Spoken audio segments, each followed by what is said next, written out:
Good morning mga idol. Ang pag-uusapan na naman natin ngayon ay si Easy Ride pa rin. Ang pag-uusapan natin dito ngayon, yung bad na nangyari kay Easy Ride at sa yung good na ating nararanasan kay Easy Ride. Yun ang pag-uusapan natin. Ngayon, kung ikaw may balak na kumuha ng Easy Ride 150 Fi at sa mga naka-Easy Ride naman na 150 Fi na gumagamit na sa kasalukuyan, panoorin nyo po ito para may idea kayo kung baka sakaling mangyari sa inyo ito at ano ang gagawin mo kapag nangyari sa iyo.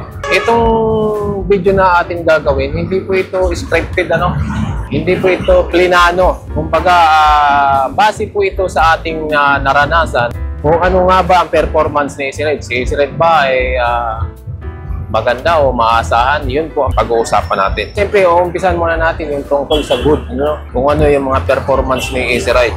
So, masasabi ko lang, hindi naman talaga ako expert sa motor, pero yung kasing mga laging ikinukumpara nila dito sa kay Easy Ride, yung mga branded na motor dyan, naranasan ko kasing magpatakbo doon, yung NMAX version 1. So, smooth na smooth ang takbo niya, tapos yung preno niya malakas, tapos yung paa mo pag nagtatakbo ka, nakarelax ka. So, ganun din naman dito kay Easy Ride. Kaya lang, ang pagkakaiba lang nito, yung NMAX kasi, branded mo yan. Kung sa matibay yan. Hindi ko sinisiraan ang NMAX. O hindi ko itinataas si Easy Ride. Kinukumpara ko lang kung ano yung mararamdaman mo kapag Easy Ride ang iyong gagamitin. Siguro naman, sa mga naka-NMAX dyan, maraming na naka-NMAX dyan na bumili ng Easy Ride. So, honest lang tayo, Kasi ang mga binabato kasi dito kay Easy Ride, yung laging mahina, laging lahat mahina. Wiring, mugs, so kung ano pa, signal light, headlight, so bigla na lang daw namamatay, ganyan. Maraming mga gustong kumuha ng Easy Ride, nagre-research muna sila kung ano yung mga review ni Easy Ride. So para sa akin, okay si Easy Ride. So nung una kong linabas ko sa kasa, yung andar nito, matining na matining. Pinandar mo, patungan mo siya dyan patungan mo ng mga bagay na maliliit para malaman mo kung talagang nagba-vibrate, So wala kang makikita ang vibration Talagang matining na matining. Sa unang buwan hanggang 3 buwan hanggang 4 na buwan. So yun ang mararamdaman mo. Pero pagdating ng mga 5 buwan, doon mo na mararamdaman na parang nagkakaroon na siya ng vibration. So, yung tinuro ko kasi nung una, kapag nagkakaroon ng vibration, yung filter, pag lumuwag na yung hose clamp doon sa baba, nagkakaroon siya ng vibration na para bang singaw. So, nagkakaroon ulit siya ng vibration. Yun lang. Tatanggalin nyo lang to, mayroon kayong dudukutin dyan. Higpitan nyo lang yung hose clamp. Yun lang naramdaman ko sa loob ng 4 na buwan. Pagdating ng mga 5 buwan, bigla na lang dumilim yung panel board ni Easy Ride. Siyempre, nag-alala ko dahil hindi ko naman alam talaga ang troubleshooting. So, dinala ko sa kasa. Ang sabi ng kasa, tinisting niya, sira ho ang sensor. Kapag nasira po kasi ang sensor, mga idol, so bubuksan nyo lang ito sa likod. Tapos yung wire mula doon sa sensor, papunta dito, mayroon dito sa loob, mayroon socket dyan. Kapag nasira ang sensor, i-disconnect nyo lang para magkaroon ulit ng display dito yung panel board mo. So, ang hindi mo lang makikita dyan yung speedometer mo habang tumatakbo ka. Hindi mo makikita kung ilan na yung tinatakbo mo. Pero yung mga display dyan ng ibang mga display, odometer, o gasolina, yung RPM mo, nakikita pa rin. So, yun ang technique kapag namatayin ka na sensor. So, ang nangyari, dinala ko sa kasa. Pagdating ko sa kasa, sinabi nila, sira ang sensor. Ang inayos nila, covered ng warranty. Tapos, pinalitan nila agad. So, pagdating ulit ng sumunod na pangyayari, nag-blackout ulit. Nag-blackout si Easy Ride. So, totally blackout yan. So, walang signal light, walang starter, walang headlight. So, wala lahat. Hindi ako makagalaw. Namatay lahat. Blackout. So, dahil dual function naman si Easy Ride, pag wala yung starter niya, pwede mo siyang padyakan sa baba. So, ang ginawa ko, pinadyakan ko lang. Sinusi ko lang ng ganyan, kahit na hindi mo nabigayin to. Pinadyakan ko yung padyakan sa baba, kumandar. So, nakauwi ako, pero wala akong ilaw. Walang busina, walang signal light. At least nakauwi ako. So, yun lang po ang kagandahan kay Easy Ride na kapag pumatay, hindi na, halimbawa, na-disconnect yung battery, wala kang starter, pwede mong padyakan, makakawi ka pa rin. So, dinala ka ulit sa kasa.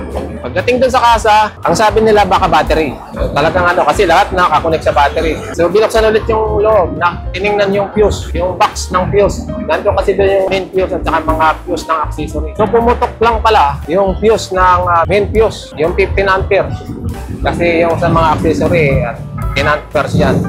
So, pumutok lang. Kung pumutok siya, nawala lahat, blackout. Ano ang dahilan bakit pumuputok yung fuse ni Easy Ride? So, anong nangyari kasi, nung pagkalkal no unang nasira dito, na tinanggal nila dinisconnect nila yung wire ng sensor, yung mga wire hindi nila naibalik ng mabuti. So, kaya nangyari, yung mga wire dyan, kapag lumiliko ako, naiipit ng tinidor. So, nung naipit siya, doon pumutok yung fuse. So, masyadong sensitive po ito masyado yung Easy Ride 150e5 kapag naiipit yung wire. So, yun lang ang technique dyan. Kapag namatayan ka, nag-blackout, check mo yung fuse. Titingnan mo kung pumutok. So, hindi yan malaking problema. Mga mild lang ito na troubleshooting na kung akala mo malala na. Kasi yun yung sinasabi nila, mahina ang wiring. Kasi nga, maipit lang siya ng konti, mamamatay na. So, hindi mahina ang wiring. Sensitive masyado ang sensor nito. So, yun po ang nangyari sa akin. Pangatlong pangyayari ulit. Nangyari ulit. Siguro, kailan lang. Ang nangyari naman, namatay na talaga ang makina. Yun ang hindi ko alam kung bakit namatay. So, ini-start ko yung starter niya. Nag-redondo lang, ayaw tumuloy. Tapos pinadyakan ko, hindi rin tumutuloy. Ano nangyari? Wala akong choice eh. Tinula ko. Hanggang sa makarating ako sa bahay. Kasi malapit lang naman na eh. Siguro mga 1 kilometro na lang parating na ako sa bahay. Tinula ko siya. Nung napagod na ako sa pagtutulak, sinubukan ko ulit i-start. I-start ulit. So nakauwi ulit ako sa bahay. Kaya nagtaka ako kung bakit. So, dinala ka ulit sa kasa, kinabukasan. Kasi baka mamaya maulit pa, tapos nangyari doon sa liblib na lugar. So, wala akong choice yun. Baka mamaya maulit pa ulit. Dinala ka ulit sa kasa. So, anong nangyari, chinik nila ulit yung parte dito sa loob. May mga wire ulit dyan na nalaglag. So, naipit ulit siya doon sa dalawang tinidor. Pag likong ko ng ganyan, naipit ulit. So, yun pa rin ang sanhi ng pagpapatay ng makina niya.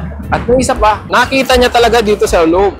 Yung banda rito sa ilalim. May wire dito na nakabalumbo na halos ganito kalaki. Meron nakabalumbo dyan na naiipit ng guma. Sobrang sikip. So, ipapakita ko sa inyo. Ayan ayan. Ito yung guma na to. Ayan. Yan, kung naaaninap yan sa big. Sobrang sikip yan. Kaya ang nangyari, inangat na lang siya dyan. So, tinanggal na lang para makasingaw. Kasi pag umaandar at tumatakbo, sobrang init yan. So, ang akala natin, malala na, makina na yung namatay. So, akala ko, talagang mahina si Ride. Kaya yun na nga lagi nila sinasabi, kapag namatay si Ride, mahina ang wiring. Pero hindi yun wiring eh. Sensitive lang masyado yung kanyang sensor. Basta maipit lang yung wire niya, mamamatayan. Pag nasumikip yung wire niya doon, nag-overheat, mamamatayan. So, hindi mo na alam ang gagawin. So, ang ginawa ko, dinala ko sa kasa ulit, sabi ko na sa mekaniko, palitan mo na ng spark plug, bago. Palitan mo ng filter, tapos i-change oil mo na rin. So, pinalitan lahat. Pinalitan ng spark plug na bago, tapos pinalitan ng air filter, at saka yung langis na takwan na ang tatak. Automatic. Ngayon, pag in-start ko, sobrang smooth na smooth. Kala mo, mas maganda pa kasi doon sa unang labas. Kasi, yung dating langis na ginagamit ko, yung nabibili dyan sa ship, sinasabi nila, pang-automatic daw yun kasi wala naman ako alam pagdating sa langis. Kaya nung sinabi nung mekaniko, napalitan natin yung langis kasi may mas maganda langis yung top 1 tatak. Na ang napansin ko lang, halimbawa, in-start ko yung makina, tapos pinatay ko. Pinapatay mo kasi, yung dati kong gamit na langis, pag pinapatay mo, yung pag-stop niya, parang may maririnig ka na, parang kaganon. Pero ngayon, pag pinatay mo, wala ka nang marinig. Mamamatay lang siya, wala ka nang marinig na parang maganit na paghinto niya. Smooth na smooth. Tapos, dahil bago yung filter niya, ang ganda ng takbo. So, yun lang ang nararamdaman ko kay Easy Ride. Pagdating sa troubleshooting sa makina, wala pa naman siya nangyayari sa akin. Ang araw-araw, umaga at hapon, tumatakbo ito. papasok at pauwi. Ang angkas ko kasi malaki. Halos nasa 75 kilogram ang angkas ko. So kaya ang konsumo ko sa gasolina, sa loob ng sa isang litro, maabot siya ng 40 kilometers pababa. Mga 35 kilometers pababa hanggang 40 kilometers. Ang consumption niya per liter. Ngayon, dahil may angkas ako, dahil mabigat yung angkas ko, nagiging 27 kilometer per liter na lang. Per liter na ang consumption. So yun lang. At sa mga nagtatanong kung malakas sa gasolina, matipid po sa gasolina sa Easy Ride kung mag-isa ka lang. Kahit ano naman ang motor na dala mo kapag lagi kang may angkas, halos doble ang konsumo mo dyan. So, yun lang. Honest review po ito, ano? Hindi po ito scripted, hindi po ito plinano, wala akong listahan na dala. Basta kung ano yung nararanasan ko, kung ano yung naramdaman ko sa pagpapatakbo, yun ang sinabi ko sa inyo. Yun po ang totoo. At doon sa mga gustong kumuha ng Easy Ride, nasa sa inyo yan. Nasa inyo ang desisyon, wala sa akin. Basta, kinikwento ko lang sa inyo kung ano ang performance ng Easy Ride. Yung sinasabi nilang mahinang wiring, hindi po wiring yun. Sensitive lang po yung mga sensor niyan. May ipit lang yan, hihinto na. Yun lang ang problema. Kasi kung hindi mo, talagang wala kang alam, mangangamba ka. Kasi hindi mo alam, hindi ka makakapagpatakbo. Kaya isinishare ko lang ito sa inyo para kung sakaling mangyari sa inyo, meron kayong ideya. Meron kayong ideya na gagawin. Ang mga gagastusin nyo lang yan, mga mild lang. Minsan nga, hindi na ako pinagbababayad.